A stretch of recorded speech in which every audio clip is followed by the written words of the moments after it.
මතකද මේට අවුරුදු 21කට කලින් සුනාමිය ආවා. කොන්ක්‍රීට් ගොඩනැගිලි බිල්ඩින් ගලවගෙන ගියා. තින්ත පතුරක් ගැලවුණු එක බුදු පිළිමයක් තිබ්බද?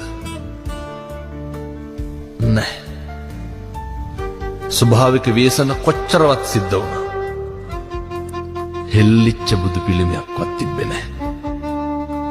ඒ තමයි ස්වභාව ධර්මය. තථාගතයන් වහන්සේට ගරු කරන විදිය. අපි කොච්චර කරන්න ඕනද?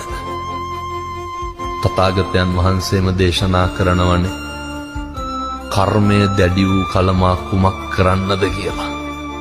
කර්මය හරි බලවත්. අපි හිතලා අපි කියපුවා අපි කරපුවා තමයි සැප පිණිසත් දුක පිණිසත් හේතු වෙන්නේ. අභිවාදන සීලිස්ස නිච්ඡං වද්ධාපචායිනෝ චත්තාරෝ ධම්මා වඩ්ඩන්ති ආයුවන්නෝ සුඛං බලං.